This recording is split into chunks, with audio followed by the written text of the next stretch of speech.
Yeah, it's true, Lenny. He won a national championship without him. Like, give me a break. He sent Jalen Hurts packing.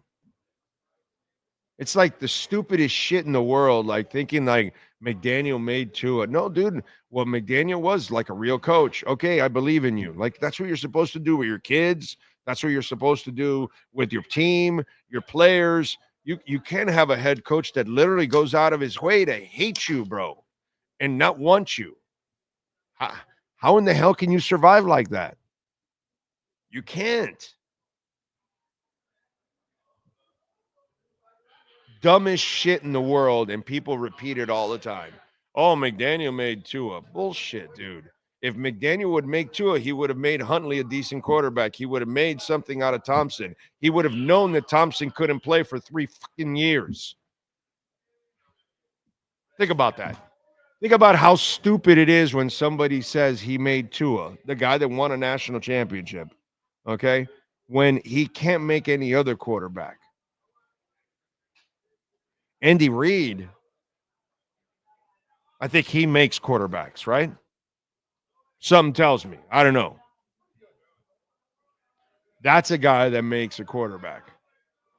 But a guy that didn't know that Thompson couldn't play did not elevate to a dumbass.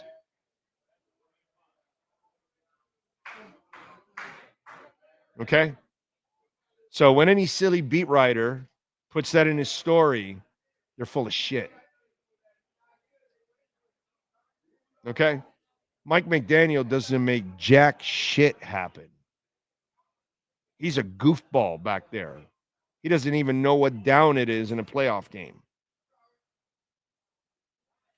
He didn't even know that Thompson couldn't play. Yet he's going to make Tua. You mean the guy that was one of the top quarterbacks in high school? You mean the guy that was that the guy that sent Jalen Hurts packing his ass to Oklahoma and won a national championship? He made him. Yet he didn't know how to dumb down the offense for Huntley. How does that make any sense? He was the run coordinator in San Francisco. He wasn't like the quarterback's coach.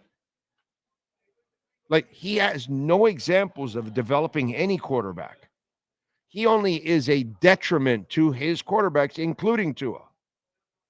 Never gets to play in on time, can't develop a run game, doesn't believe in strong guards and centers. This was the first year that it took the GM to finally take the reins and say, no, no, no more cutting corners on guards. And then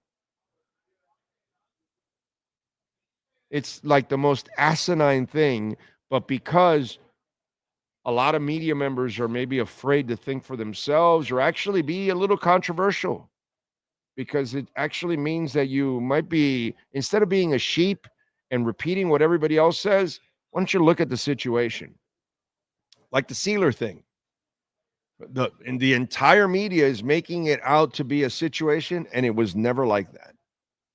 But bro, you make it that when you have proof that it's a tough situation, the player's pissed, all that. No, but the media wanted to create adversity.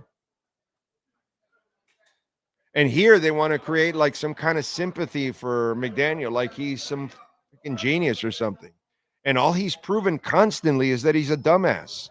Does he have intelligent qualities to him? Of course, bro. Of course, he's a smart guy. Yes, he can drop some amazing plays, but he has no idea when to use them and how to use them.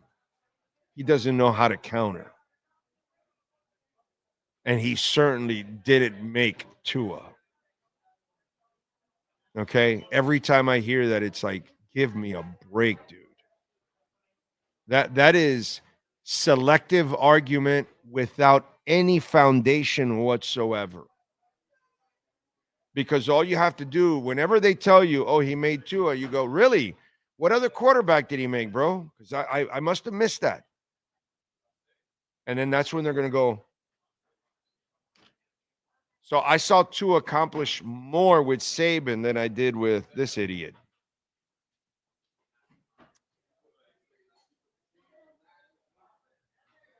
So let's do a little more thinking for ourselves and stop being lazy and repeating what some of the lazy media keeps saying. And I'll call them out for you. Since I'm in the media, I'll call them out for you because I don't care, bro.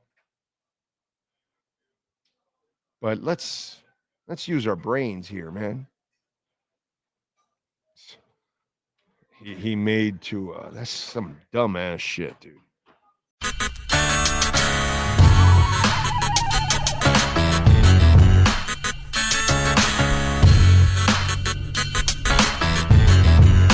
This is the Big O Show. This is the Big O Show.